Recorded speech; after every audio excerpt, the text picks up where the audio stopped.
Hello friends, welcome to यूटेरिया। मैं प्रवीण कुमार आप सभी का स्वागत करता हूं। कैसे हैं आप लोग? उम्मीद करते हैं अच्छे होंगे और स्वस्थ होंगे।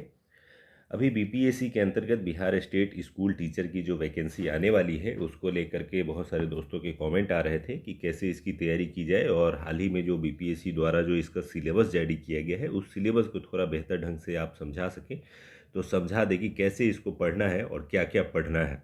तो चलिए आइए उसी के रिगार्डिंग हम लोग थोड़ा सा बात कर लेते हैं। बीपीएससी के द्वारा ये काफ़ी वर्षों के बाद जो है शिक्षक की परीक्षा आयोजित की जाएगी। बिहार राज्य विद्यालय अध्यापक नियुक्ति स्थानांतरण अनुशासनिक कार्रवाई एवं सेवा शर्त नियमावली 2023 के अंतर्गत जो है ये पाठ्यक्रम जो है वो डिसाइड किया गया है। तो इसी सिलेबस को हम लोग आज थोड़ा सा समझने का प्रयास करेंगे कि कैसे जो है इसकी तैयारी अलग अलग जो विषय हैं उसके लिए की जानी चाहिए। सबसे पहले आते हैं प्राथमिक शिक्षक। प्राथमिक शिक्षक के लिए जो क्लास होता है वो 1 to 5 होता है, और इसी 1 to 5 क्लास के लिए जो है ये सिलेबस तैयार किया गया है।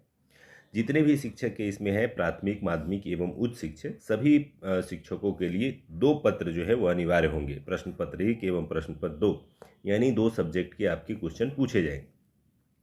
पहला जो प्रश्न पत्र होगा वो भाषा आधारित होगा जिसमें 100 अंक होंगे, और ये अ, मूल रूप से 2 विषयों पर आधारित होगा। एक आपको अंग्रेजी अनिवार्य रूप से रखना है जिसमें 25 अंक होंगे। दूसरा जो 75 अंक का होगा इसके लिए आपको आज़ादी दी गई है कि आप चुन सकते हैं हिंदी, उर्दू या बांग्ला। तो अधिकांश छात्र जो है वो हिंदी से संबंधित होंगे, कुछ छात्र जो है वो उर्दू से संबंधित होंगे। यहाँ पर एक जो शर्त रखी गई है कि इसमें न्यूनतम 30% अंक लाना अनिवार्य होगा। इसमें निगेटिव मार्किंग नहीं है, इसलिए ज़्यादा कठिन नहीं होना चाहिए। 100 प्रश्नों में से 30 प्रश्न जो है वो आपको सही करने हैं। तो ये एक आसान होगा। अगर अंग्रेजी आपकी मजबूत नहीं है तो भी परेशान होने की ज़रूरत नहीं है, क्योंकि आप 75 हिंदी के प्रश्नों से भी आप 30 अंक ला सकते हैं। यह कोई ज़रूरत नहीं है कि अंग्रेजी एवं हिंदी दोनों में ही अलग अलग अंक आपको लाने हैं। अंग्रेजी में ही आप 25 में 25 लेकर के आ जाइए, या 75 में से 30 लेकर के आ जाइए, यानी किसी भी तरीके से आपको 30 अंक लाने हैं। इसमें निगेटिव मार्किंग भी नहीं है, इसलिए यह पत्र उतना कठिन नहीं होगा जितना दिखाई दे रहा है। तो थोड़ा सा हिंदी को लेकर के अभ्यास करने की जरूरत होगी। कुछ प्रैक्टिस सेट और हिंदी के कुछ व्याकरण से संबंधित पुस्तकों को आप पढ़ करके आप इसमें 30 नंबर ला सकते हैं। दूसरा जो कि महत्वपूर्ण होगा पत्र, जो सामान्य अध्ययन का होगा और 150 अंकों का होगा। साथ ही साथ इसमें सबसे महत्वपूर्ण चीज़ ये होंगे कि इसी के आधार पे जो है आपका कट ऑफ डिसाइड होगा, और इसमें निगेटिव मार्किंग भी होगी। तो इसलिए ये महत्वपूर्ण हो जाता है।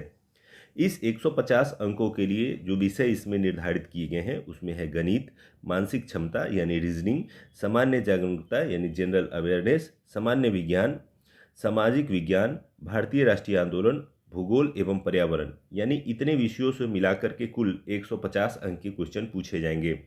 अगर इनका ब्रेकअप देखा जाए तो मुझे लगता है कि गणित से लगभग 10 प्रश्न, रीजनिंग से लगभग 10 प्रश्न पूछे जाएंगे, सामान्य जागरूकता से लगभग 15 या 20 प्रश्न आएंगे, सामान्य विज्ञान से लगभग 30 प्रश्न आएंगे, सामाजिक विज्ञान से सबसे ज़्यादा 40 से 50 प्रश्न आ सकते हैं, राष्ट्रीय आंदोलन से 10 या 15, और भूगोल पर्यावरण से 10 या 15 प्रश्न आपके आ सकते हैं। इस तरह से कुल 150 अंकों का ये परीक्षा होगा।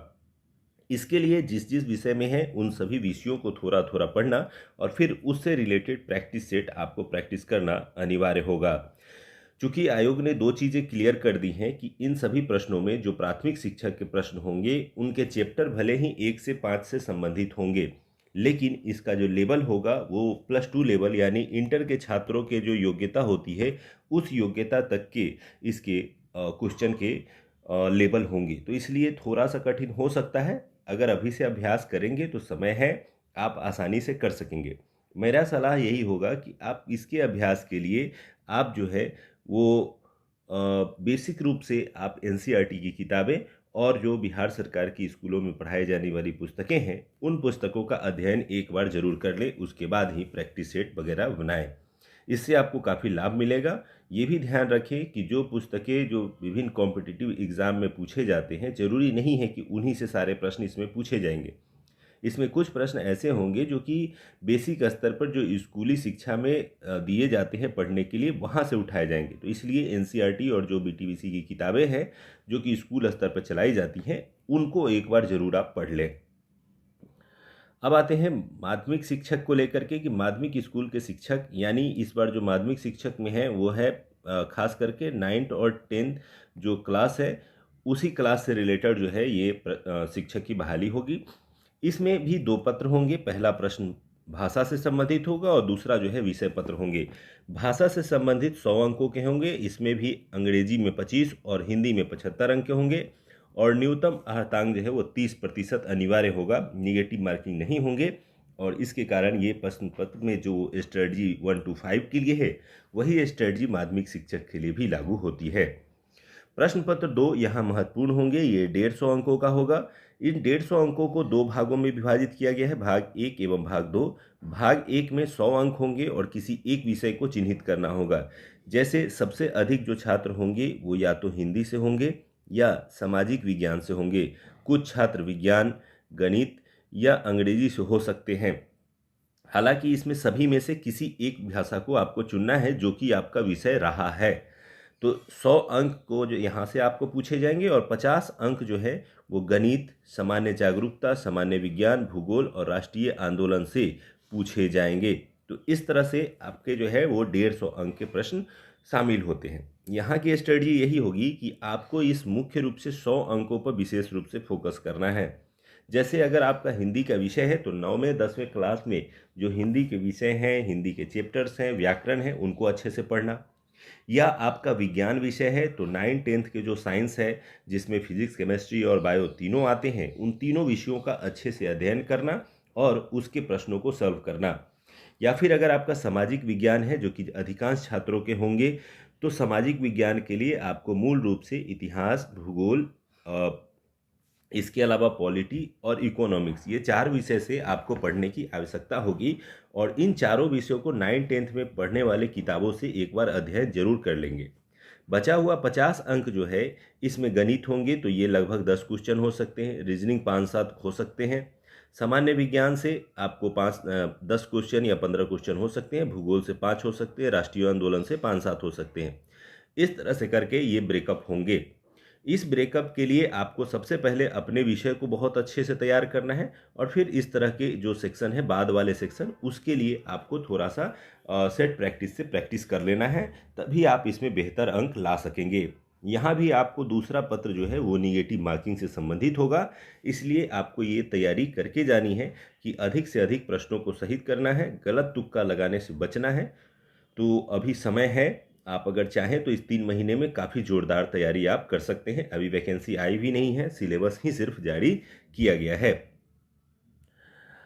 आते हैं उच्च माध्यमिक शिक्षक। उच्च माध्यमिक शिक्षक के लिए जो सिलेबस क्रिएट किया गया है उस पे आते हैं। उच्च माध्यमिक शिक्षक के लिए भी 2 पत्र होंगे। पहला पत्र भाषा आधारित होगा और दूसरा पत्र जो है वो विषय पत्र के रूप में शामिल किया गया है। पहले पत्र में वही जो आपको अभी तक के माध्यमिक और प्राथमिक शिक्षक के लिए पत्र थे, उसी पत्र को यहाँ दिया गया है। 25 अंक के अंग्रेजी और 25 अंक में हिंदी, उर्दू, बांग्ला में से कोई एक विषय चुनने का अधिकार होगा। इस तरह से आपको यहाँ भी 30% न्यूनतम जो प्रश्न है वो सही करने हैं और अंक लाने हैं। नेगेटिव मार्किंग नहीं होंगे, इसलिए यहाँ पर आपको लाना आसान हो सकता है। थोड़ा सा रिवीजन या थोड़ा सा जो है प्रैक्टिस जरूरी होगा। प्रश्न पत्र 2 सबसे महत्वपूर्ण होगा क्योंकि इसी के आधार पर कट ऑफ डिसाइड होंगे, यही आपके सिलेक्शन का आधार बनेगा। ये 2 भागों में बटा हुआ है, भाग 1 एवं भाग 2। भाग 1 100 अंक के होंगे और भाग 2 50 अंक के, यानी कुल 150 अंकों का प्रश्न होगा। इन सभी दिए गए विषयों में से कोई एक विषय आपको चुनना है। जैसे किसी छात्र का हिंदी अगर है ग्रेजुएशन, तो हिंदी का विषय चुनेंगे, या उनका समाजशास्त्र से है ग्रेजुएशन, हिस्ट्री ज्योग्राफी से, तो वो चुन सकते हैं। यहाँ तक कि इतिहास से चुन सकते हैं, राजनीति विज्ञान, भूगोल, अर्थशास्त्र, गृह विज्ञान, गणित, यानी जिस विषय से आपका ग्रेजुएशन है उस विषय से आप इसमें से चुन सकेंगे। और ये क्लास जो है 11th 12th के लिए जो है ये मान्य होंगे ये शिक्षक, तो यहाँ से आप चुन सकते हैं। बात करते हैं इन विषयों का तैयारी कैसे करें। तो यदि आप इतिहास विषय चुनते हैं तो आयोग द्वारा स्पष्ट किया गया है कि इन प्रश्नों के चैप्टर जो है वो 11th 12th के होंगे, लेकिन प्रश्नों का स्तर ग्रेजुएशन लेवल का हो सकता है। तो यहाँ ये ध्यान देने की ज़रूरत है कि 11th 12th के जो प्रश्न चैप्टर हैं उनको, जैसे आप उदाहरण के तौर पे इतिहास लेते हैं, तो 11th और 12th के अगर आप बुक्स उठाते हैं तो आप पाएंगे कि प्राचीन भारतीय इतिहास, मध्यकालीन भारतीय इतिहास, आधुनिक और विश्व, ये चारों जो है वो 11th-12th में पढ़ने हैं। तो यानी इन चारों से संबंधित जो चैप्टर वहाँ दिए गए हैं, इनके स्तर ग्रेजुएशन लेवल तक के आपको पढ़ाई करने की ज़रूरत होगी और उनके क्वेश्चन को प्रैक्टिस करने की ज़रूरत होगी। एनसीईआरटी और आपका जो बीटीबीसी के जो बुक्स हैं, वो निश्चित रूप से आप एक बार रिवीजन करेंगे अपने विषय से संबंधित। जैसे अगर किसी का भूगोल है तो भूगोल जो एनसीईआरटी के है 11th-12th के, उसका पढ़ना ज़रूरी है।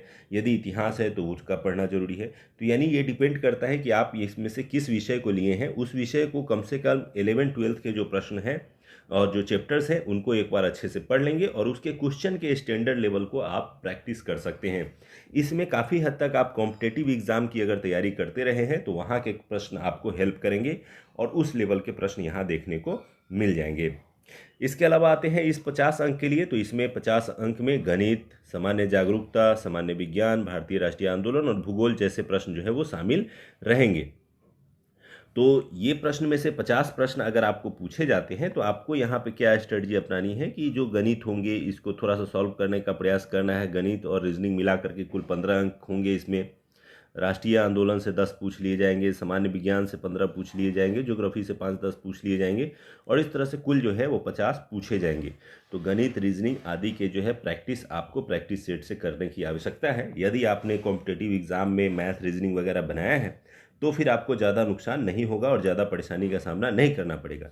लेकिन यदि आपने इस संबंध में तैयारी पहले नहीं की है तो थोड़ा कठिनाई होगा और आप प्रैक्टिस यदि चाहें तो कर सकते हैं, क्योंकि अभी 3-4 महीने का समय है एग्ज़ाम में और इस दौरान आप मेहनत करके इसको तैयार कर सकते हैं। अब बात करते हैं आगे की, इस संबंध में क्या आयोग द्वारा कुछ विशेष सूचनाएं दी गई हैं। जैसे एक पहली सूचना ये है कि ये सारे एग्जाम जो है वस्तुनिष्ठ होंगे, ऑब्जेक्टिव टाइप के प्रश्न पूछे जाएंगे। एक प्रश्न में 4 विकल्प होने चाहिए। यदि 4 विकल्प होंगे तो 1/3 या 1/4 जो है आपका निगेटिव मार्किंग भी किया जाएगा, जो कि आयोग द्वारा स्पष्ट कर दिया गया है कि निगेटिव मार्किंग होगा और लगभग 1/4 जो है वो निगेटिव मार्किंग हो सकते हैं। इसके अलावा कट ऑफ डिसाइड करने से पूर्व भी एक शर्त रखी गई है कि कम से कम इतने मार्क्स आपको लाने हैं। हिंदी में जहां 30% अनिवार्य था, वहीं जो अन्य भाषा विषय के अलावा जो विषय है जो सामान्य अध्ययन और विषय से संबंधित हैं, उनमें सामान्य वर्ग के लिए 40% अंक लाना अनिवार्य है, पिछड़ा वर्ग के लिए 36.5% अंक लाना अनिवार्य है, अत्यंत पिछड़ा वर्ग के लिए 34% और अनुसूचित जाति, जनजाति, महिलाएं तथा निःशक्त व्यक्तियों के लिए 32% अंक लाने अनिवार्य हैं। ये अंक लाने का मतलब ये नहीं है कि यही जो है वो कट ऑफ है। ये वास्तव में मिनिमम है कि इतना लाना है, इसके बाद कट ऑफ डिसाइड होगा। अगर इतना आप नहीं ला पाते हैं तो आप परीक्षा में चयनित नहीं होंगे। इसके अलावा भाषा से संबंधित जो प्रश्न हैं, उन भाषा के प्रश्नों में अगर आप 30% लेकर के आते हैं तभी आपका जो है अगले प्रश्न पत्र का यानी अगले पेपर का मूल्यांकन किया जाएगा। तो इस तरह से ये पूरा का पूरा सिलेबस है। इस सिलेबस को पीपीटी जो है ये आपको हम हमारे टेलीग्राम चैनल एडुटेरिया टेस्ट सीरीज़ पर आपको डाल दिया जाएगा। आप इस पीपीटी को ले सकते हैं, देख सकते हैं। सिलेबस को थोड़ा सा बार बार देखने की ज़रूरत होती है, क्योंकि किसी भी तैयारी में बहुत ही महत्वपूर्ण चीज़ होता है उसका सिलेबस और उसके पुराने क्वेश्चंस। तो जो बीपीएससी द्वारा शिक्षक के एग्ज़ाम हुए हैं वो काफ़ी पहले हुए हैं, तो आप उसके स्टैंडर्ड को आज से मैच नहीं कर सकते हैं। वो क्वेश्चन आपको थोड़ा बहुत हिंट कर सकते हैं लेकिन बहुत ज़्यादा उपयोगी नहीं होंगे। लेकिन जो इसके सिलेबस है वो आज भी उपयोगी होंगे, क्योंकि ये नए सिलेबस तैयार किए गए हैं और इसी नए सिलेबस के आधार पे आपके प्रश्न पूछे जाएंगे। तो ज़रूरत है कि इसके आधार पे आप अपने विषय या अपने सब्जेक्ट्स के अनुसार तैयारी शुरू कर दें। तैयारी शुरू करने के लिए सबसे आसान तरीका है एनसीईआरटी के बुक्स और बीटीबीसी की बुक्स जो है आप पढ़ें। उसके बाद जो है जब 1 महीने 2 महीने 1.5 महीने पढ़ाई कर लेते हैं तो प्रैक्टिस सेट के माध्यम से प्रैक्टिस करें और फिर एग्ज़ाम में अपना बेस्ट प्रदर्शन दें। आप सभी को ढेरों शुभकामनाएं हैं। जल्द ही आप लोगों के लिए कुछ और भी सूचनाएं हम लेकर के आएंगे ताकि आप सभी की तैयारी बेहतर हो सके।